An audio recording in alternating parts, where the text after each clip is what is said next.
Bonjour à tous, vous êtes en direct de Banque des Territoires, la radio.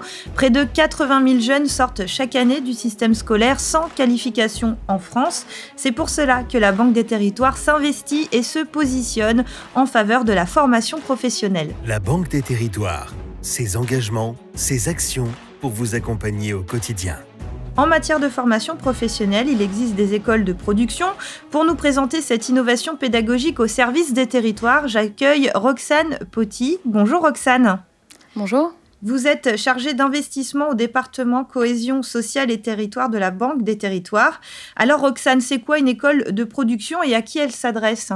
Alors, une école de production, c'est une association qui forme des jeunes de 15 à 18 ans à des métiers en tension. Elles sont aujourd'hui reconnues par l'État en tant qu'établissement d'enseignement technique. Donc, la pédagogie, quand on parle de pédagogie innovante ici, on parle de la pédagogie dite du faire pour apprendre. Pour résumer, là où on va avoir une école traditionnelle où la partie pratique se fait soit par le biais d'exercices, soit de manière externalisée via des stages ou de l'apprentissage, ici, on a une école qui est une entreprise et où finalement les apprenants sont en exercice réel, en immersion, et passent ainsi davantage de temps en atelier qu'en classe, puisqu'en fait, ils répondent à de véritables commandes clients, soit en sous-traitance d'entreprises, soit pour produire des biens ou des services à destination des collectivités ou des entreprises du territoire. Vous parliez de métier en tension. Qu'est-ce que c'est, Roxane ? Alors, un métier en tension, c'est un métier qui aujourd'hui ne trouve pas en fait à recruter. Là où les entreprises ont des difficultés à recruter, on trouve ça beaucoup sur les métiers de l'industrie, justement, contrairement aux idées reçues, pas parce que ce sont des métiers qui n'attirent pas, mais parce qu'il n'y a pas en fait les formations idoines pour répondre à ces besoins de recrutement. Et en quoi, du coup, ce type d'écoles, qui sont les écoles de production, sont un atout pour les territoires ? Alors, ces écoles sont un atout pour le territoire. Alors déjà, j'aurais tendance à dire que tout type de formation, tout type de solutions de formation est un atout pour un territoire dans la mesure où en fait une solution de formation ça participe à des territoires plus attractifs, à des territoires plus inclusifs, plus attractifs parce que ça permet en fait aux entreprises de venir s'installer sur un territoire en sachant qu'elles auront justement la possibilité de recruter directement à proximité, et puis plus inclusif parce que c'est une solution, que ce soit pour la collectivité ou même pour les jeunes en général, d'avoir en fait une certitude de s'insérer et de trouver en fait un emploi par la suite. D'accord.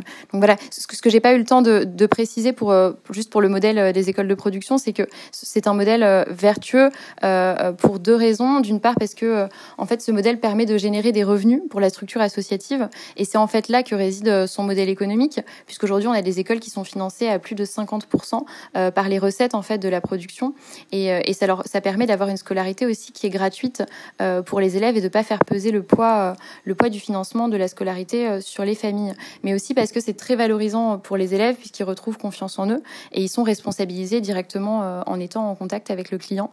Et on a des taux de sortie positive et de réussite qui avoisinent les 100%. Il y a un côté finalement pratique, il n'y a pas que de la théorie dans ces écoles, c'est ce qui plaît justement aux élèves qui y vont.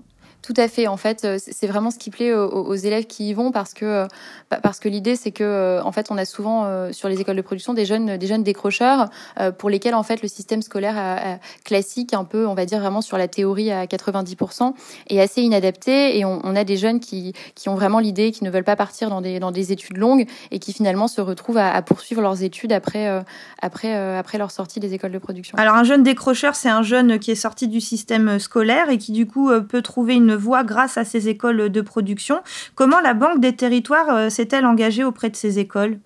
Alors la Banque des Territoires, aujourd'hui on a 34 écoles en France sur des thématiques variées, de l'industrie à la restauration, et aujourd'hui la Banque des Territoires s'est engagée donc depuis 2018 à accompagner la Fédération nationale des écoles de production, donc l'instance qui représente et qui labellise les écoles de production, à hauteur de 2 millions d'euros pour accompagner 10 écoles sur les 5 prochaines années. Et à l'heure actuelle en France, on en compte combien de ce type d'écoles ? 34. D'accord, très bien. Et quelles sont les autres actions ? J'imagine que l'investissement auprès de ces écoles de production n'est pas la seule action de la Banque des Territoires en faveur de la formation professionnelle.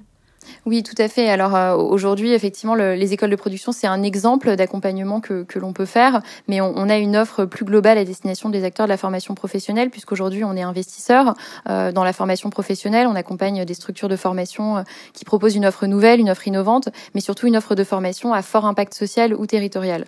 Donc ces structures, elles peuvent relever du secteur de l'ESS ou non. Donc ça peut être des associations comme les écoles de production, mais ça peut aussi être des sociétés labellisées ou non ESUS, comme des SAS, des SEM ou encore des filiales d'universités. Vous m'aviez parlé aussi des centres de formation qui subissent une transformation justement pour rester un petit peu compétitifs grâce à la Banque des Territoires. Tout à fait. Alors nous, on va accompagner effectivement les acteurs par le biais de partenariats, les acteurs historiques de la formation professionnelle. Je pense ici à l'AFPA ou encore au CNAM. On les accompagne en fait dans leurs projets de transformation, tout d'abord via de l'ingénierie, par le biais des programmes territoriaux comme Action Cœur de Ville ou Territoire d'Industrie, et puis ensuite en venant investir, participer donc au financement de ces structures-là. Merci beaucoup Roxane Poty. On a donc parlé formation professionnelle, c'est un sujet très important pour la Banque des Territoires. Des actions très diversifiées, on a pu le voir avec vous Roxane, notamment par le biais des écoles de production. Merci Roxane, très bonne journée sur la Banque des Territoires, la radio.